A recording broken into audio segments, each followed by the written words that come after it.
Bolsonaro's escort team prevented him from being summoned to clarify the case of the seized weapon. The civil police of the federal district went to Bolsonaro's house to try to summon him because there is a police report at the civil police of the federal district due to the checkpoint carried out by the military police of the federal district, which found a GSI military agent with Bolsonaro's weapon, Bolsonaro. There's a police report which will lead to a police investigation there. Then the civil police went to the house where Bolsonaro is under house arrest to summon him. And the Institutional Security Office, which is made up of the military who provides security for former presidents, didn't let them summon Bolsonaro. So what did the civil police do? They went to Alexandre de Moraes. And they asked Minister Alexandre de Moraes for authorization so they could enter and summon Bolsonaro so he could answer for this. Bolsonaro shouldn't have a weapon. And then you know that Bolsonaro's defense said that the institutional security agents from the GSI claimed that Bolsonaro would take the weapon and practice with it. It's dry fire practice, right, as we say. And they got scared because they're realizing that Bolsonaro isn't really right in the head. Ever since Bolsonaro tried to break his ankle monitor by burning it, Bolsonaro hasn't really been right in the head. Then they got scared of Bolsonaro with that weapon. Then they removed the bolt from the weapon because without the bolt, the weapon won't fire. Then they say Bolsonaro took the weapon to train. Then he noticed there was something wrong with the pistol with a 9mm Glock, so Bolsonaro took it, handed it to them, and asked them to take it for repairs. That's why, according to Bolsonaro's defense, they were going to take the weapon for repairs. Well, if they themselves broke the weapon just by removing the slide so it wouldn't work, were they really going to take the weapon for repairs? Bolsonaro was not allowed a weapon. Bolsonaro is convicted and wasn't allowed to have a weapon. This could even lead to him going back to Papuda. Can it, Andre? Yes, it can. Including the 90 days. Enough with including, right, guys? The 90 days of house arrest end now on the 25th, where Alexandre de Moraes must decide whether he stays under house arrest or returns to Papuda. If he goes back to Papuda, I'm sure it won't be an electoral committee like it was before. And Alexandre de Moraes will determine that only relatives can visit him, as it is in any proper prison. Proper, yes, serious. In Brazil, only relatives are allowed to visit. Because last time it was an electoral committee, and Bolsonaro could go back to Papuda, you know, given this situation. Now, it's interesting that the GSI agents say that Bolsonaro isn't in a very good state of mind, right? Was he ever in a good state of mind? Never. He never was, right? Now, people are finding out, but he never was. And there's this situation with his gun where he's going to have to answer for it, right? It could be that Minister Alexandre de Moraes takes over this situation and removes it from the civil police and sends it to the federal police for him since he is being held there, already convicted by the Supreme Court. Or it could be that Alexandre de Moraes says that the process can continue there in the court. Well, not in the court, but in the civil police of the federal district. Let's see what happens, right? But it's absurd, isn't it? And if Bolsonaro goes back to Papuda, there's no doubt that this situation is what led to Bolsonaro's return to Papuda. Congressman Lindenberg Farias talked about this here. Shall we watch what he said? About the issue of revoking house arrest and the fact that the civil police were blocked from serving Bolsonaro with a summons. You might ask, Andre, did the civil police have the right to go in and serve Bolsonaro with a summons? They did. Bolsonaro is under arrest. And if a police team arrives at the prison to serve someone with a summons, that's what happens. Sometimes the person is already in custody. If they commit another crime, police serve them a summons in prison. So like the civil police had that right. But they didn't allow it. Representative Lindenberg Farias talked about this situation here. Look, take a look here. Jair Bolsonaro's security detail prevented the civil police of the federal district from serving Bolsonaro with a summons. This house arrest needs to be revoked. This guy has to go to Papudinha. I want to explain it to you. All this mess is because they caught an ABIN agent with Bolsonaro's gun. He had a gun at home. Alexandre de Moraes ordered a summons. Jair Bolsonaro, how does that happen? The police chief sends a civil police team. The escort, this was now in the late afternoon, the escort blocks it, doesn't let Bolsonaro be served. This here, honestly, has already turned into a mess. Every day there's a new act of disrespect. Tomorrow morning, I'll be reinforcing my request to revoke the house arrest. It's house arrest, but he's not a real prisoner. How can there be an escort that blocks a civil police operation to intimidate? Look, he's already gone too far.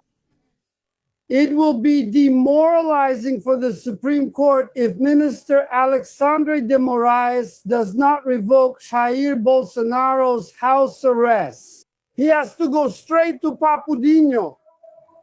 Well, My people, look how absurd this is. One of our ministers. what do you think? Do you think Bolsonaro should remain under house arrest? House arrest or prison? Write it down. For me, he should have never left prison, but there's a catch. I'll repeat it for you. He can't keep getting visits from those lowlifes who were there. No. An inmate can only receive visits from relatives. Only from relatives and from a lawyer. From no one else. If it's to go back to Papuda to turn it into that electoral committee it was, with visits from senators, congressmen, and whoever else, with all that baby, just let him stay at home. Locked up there. Because there he only gets visits from his family. For me, Alexandre de Moraes should revoke it and send him back to Papudinha with visits strictly from family only. On a scheduled day, busy, booked. Except for Michelle. Michelle could be there to bring him his food and all that. Every illness of his, all that craziness of his. And maybe not even that. And that's it. The problem would be solved. Because the guy has a pistol in his house and gets convicted. And the guy handles the pistol every day, so the agents were afraid he might do something. So guys, that's just not possible, right? No way. Go back to jail. That's better. Meanwhile, the constitutional challenge to the sentencing law is underway.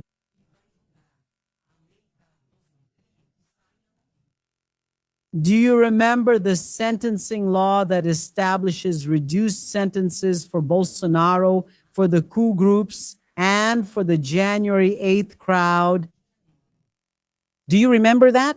And the National Congress wasn't able to approve the amnesty bill for total pardon of the coup plotters, but they did approve the sentencing bill, and that's now in the federal Supreme Court. In fact, the application of the law to reduce sentences is currently suspended. Why? Because they filed a direct action of unconstitutionality. The Office of the Attorney General has already spoken out. Everyone will have to make a statement. The Office of the Attorney General has spoken out and requested that the law be declared unconstitutional. The law that reduces the sentence for the coup plotters, the sentencing reduction law. And the Prosecutor General has just spoken out. And the Prosecutor General has spoken out in favor of the constitutionality of the law. The Prosecutor General said that the National Congress can reduce sentences if it wants to. And they reduced it so the law shouldn't be declared unconstitutional. Do you believe that? So I wasn't surprised that the Prosecutor General would speak out like that, because I already explained this to you before. That, in fact, the National Congress can reduce sentences. Can it, Andre? Yes, it can. It's just that this law is aimed at a specific target. It's to benefit a specific group, and that this can take away the abstract nature of the law, which is one of the requirements of the law, violating even the principle of impersonality. I've already explained this to you before. And because of that, I expected the Attorney General to speak out in the following way. That's what I expected. I would speak out that way if I were the Attorney General. I was going to say the following, that the law is constitutional only for those who acted in the heat of the moment. driven by the crowd's momentum. In other words, those who acted in the heat of a crowd crime could have their sentence reduced. But those who acted coldly in a calculated way, planning, orchestrating, financing, spreading, inducing people to that day,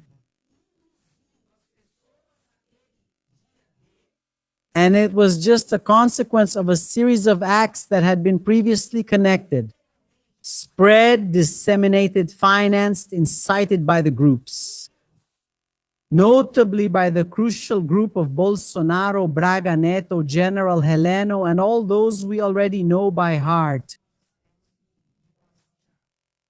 These should not have their sentences reduced because they did not act in the heat of the crowd.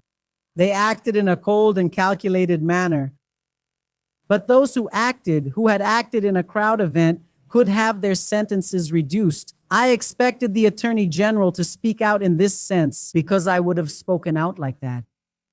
But unfortunately, the Attorney General said that the law, in his view, can be declared constitutional and remain valid.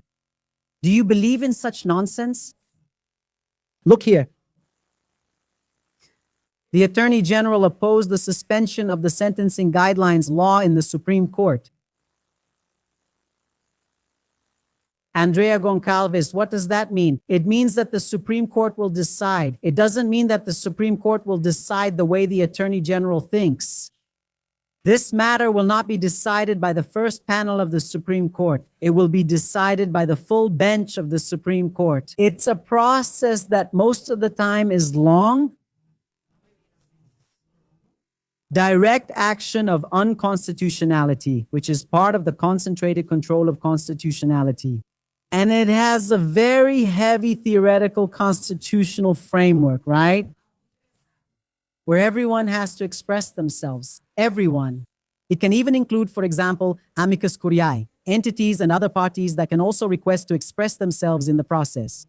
But once the main authorities have expressed themselves, Alexandra de Moraes, who is the rapporteur, can already deliver if everything is in order and the process is ready. Alexandra de Moraes can already ask Edson Fachin to bring this situation to trial by the plenary. That's where the 11 justices of the Supreme Federal Court will be the ones to decide.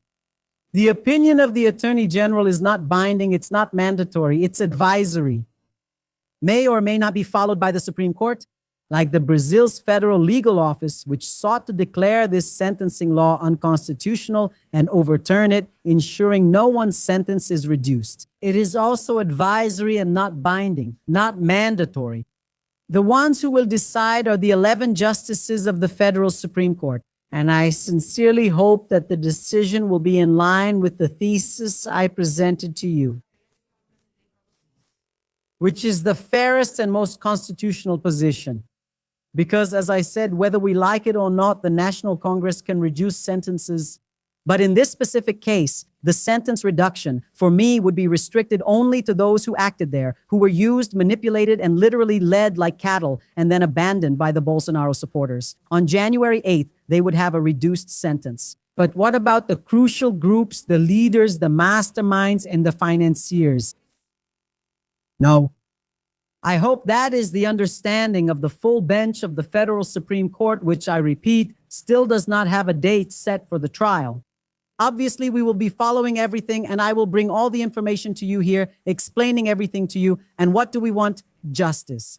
I always tell you that a good criminal isn't a dead one, right? Especially because the Bolsonaro supporters say that with fake rhetoric, because they are always making excuses for criminals who are actually their own criminals. A good criminal is a rehabilitated criminal. For that, they need to feel the rehabilitative nature of the punishment. And these people, if they don't truly and genuinely feel that, might come back even more violent and organized for another attempt at a coup. And that way, the whole point of applying criminal law is lost. Do you understand, my dear? So I still believe that maybe this is the path that the full bench of the Federal Supreme Court will follow. Except obviously Nunes Marquez, except obviously Andre Mendonça, their votes, and except obviously also the vote of Luis Fux.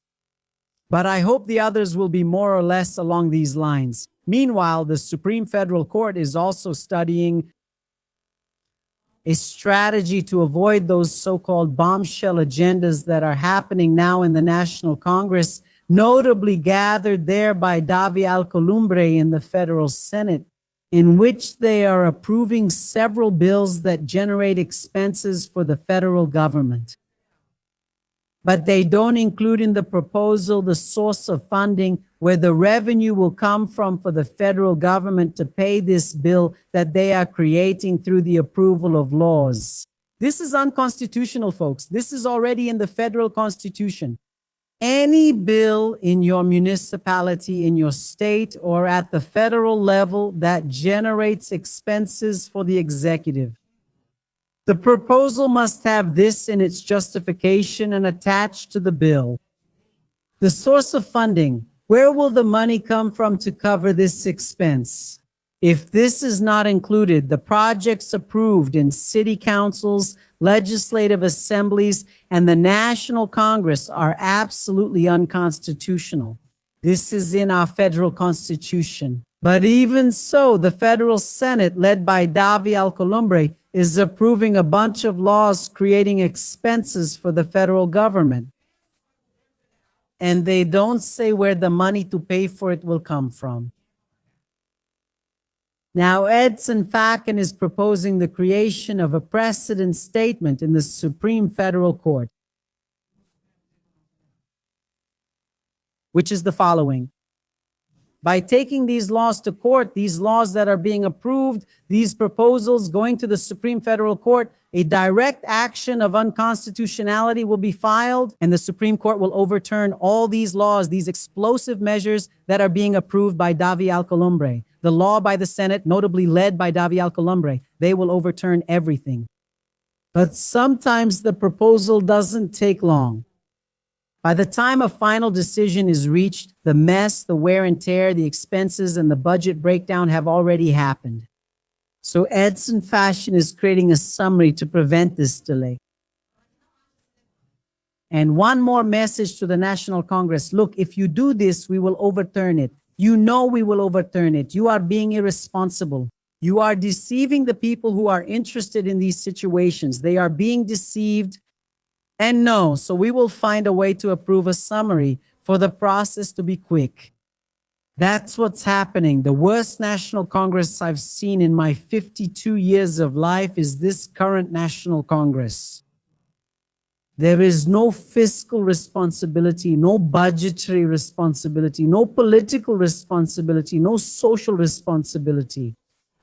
Because there are a lot of people who think they're going to have the right to these absurd situations that are being approved there, but they won't have that right because everything is going to fall apart. Because there's no indication of where the money will come from. And it should be in the proposal where the money comes from, otherwise it's unconstitutional. Look here. To reach this absurdity here in front of a National Congress like this, Fachin proposes a rule to block Alcolumbre's strategy in Congress.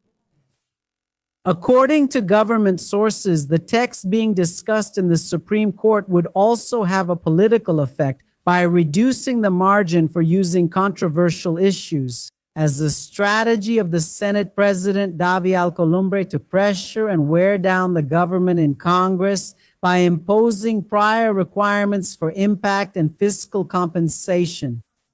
In other words, he is formulating a summary.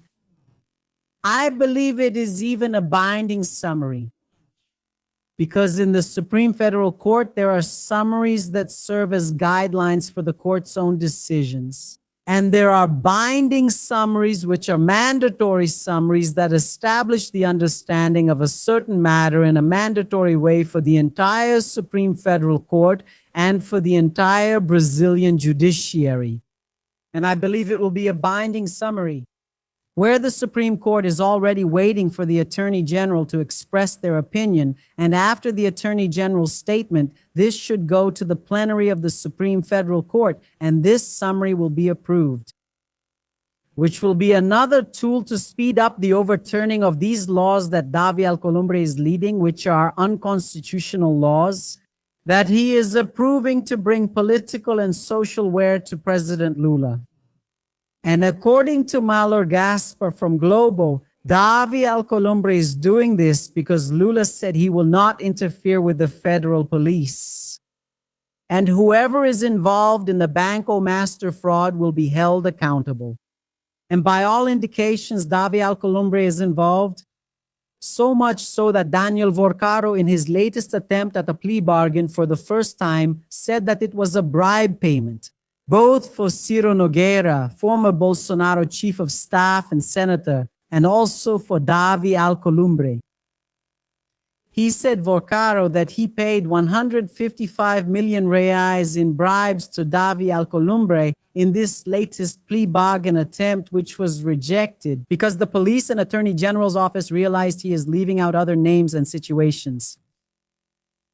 And Davi Alcolumbre, because of this whole situation, completely switched sides against the Lula government. And according to Malor Gaspar, it was because Lula said he won't interfere with the federal police to shield anyone. Let's wait and see. Have you liked the live stream yet? Like the live stream. When you like the live, YouTube recommends it to more people. Look, there's a WhatsApp channel here. Join it because every time there's a live stream, I'll send you the link so you don't miss anything. All right? Join here. You just need to have WhatsApp. If you can't join using the QR code, take a look at the first comment. All the links are there. And at 8 p.m., I'll answer the questions that were highlighted here today. At 8 p.m. on the Andrea Gonçalves on-air channel, whose link is also in the first comment, I'll answer the main questions you ask here. All right? Take a look at the first comment. It's very important. And don't forget, like, comment, and share.